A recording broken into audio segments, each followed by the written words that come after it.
nous avons plusieurs approches pour tester les idées. Il y a une centaine. Mais nous allons vous présenter deux autres approches. Il y a l'approche suivant le business model et l'approche suivant l'analyse SWOT. Commençons par l'approche suivant le business model qui tient sur une ligne. Ça veut dire que vous avez trouvé une idée, demandez-vous comment est-ce que je vais gagner l'argent dans cette idée-là. Des fois, c'est très compliqué. Des fois, vous pouvez facilement trouver une idée, mais vous ne savez pas comment vous allez gagner l'argent. Par exemple, vous décidez d'ouvrir une structure qui ramasse les ordures dans les ménages. Vous vous rendez compte que vous avez demandé 500 francs peut-être par famille. Et que pour atteindre 500 000, il vous faut avoir 1000 familles.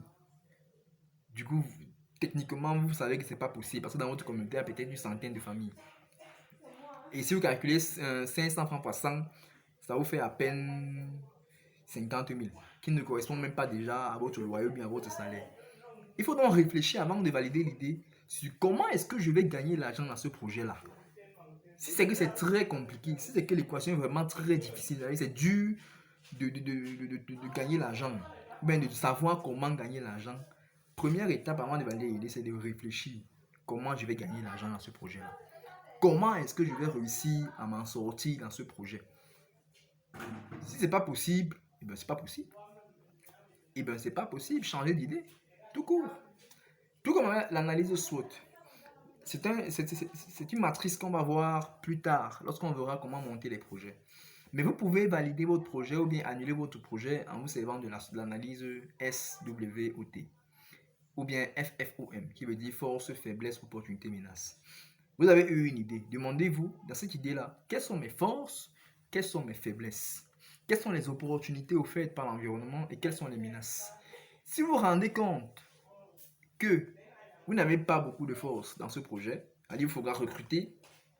Vous vous rendez compte que vous êtes carrément nouveau dans le secteur, vous êtes faible, il n'y a pas de formation facilement disponible pour améliorer votre rendement. Vous vous rendez compte qu'il n'y a quasiment pas d'opportunité. Ça veut dire peut-être le gouvernement ne soutient même pas ça. Ça veut dire qu'il n'y a même pas d'opportunité. Et c'est peut-être un produit que la communauté ne connaît même pas encore bien. Et vous vous rendez compte que, par exemple, au niveau des produits de substitution de ce produit-là, il y a par exemple l'imam de la communauté ou bien un grand religieux qui a ouvert toute une boutique qui fait dans ça. Mais franchement, tout est contre vous. À défaut d'être un fin stratège, bien de fonctionnaire le cabinet KBA, vous n'avez pas de chance de continuer à ce projet-là. C'est-à-dire qu'il faudra arrêter. Mais vous pouvez quand même accepter un projet si c'est que vous vous rendez compte que votre analyse FFOM est très favorable. Par exemple, vous vous rendez compte que vous voulez lancer un projet.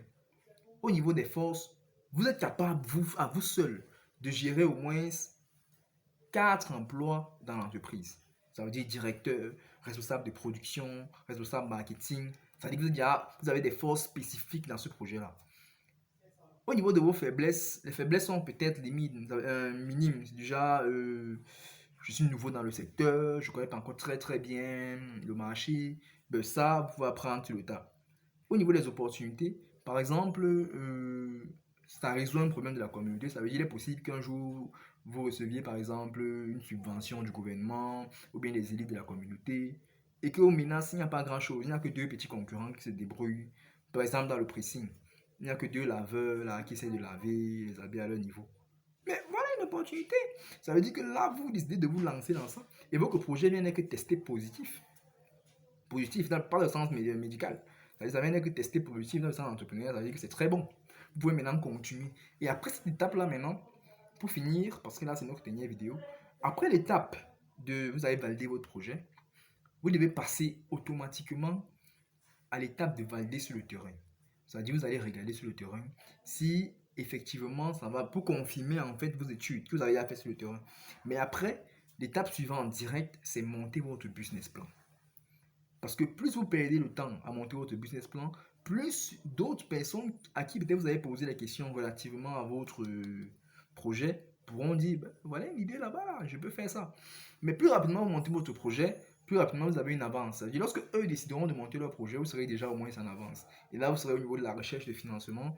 Et lorsque eux s'engageront dans la recherche de financement, ben, vous serez en train de mettre vos entreprises. Et ils seront découragés et ils seront obligés de réfléchir différemment. Donc, c'est ça qui est la question.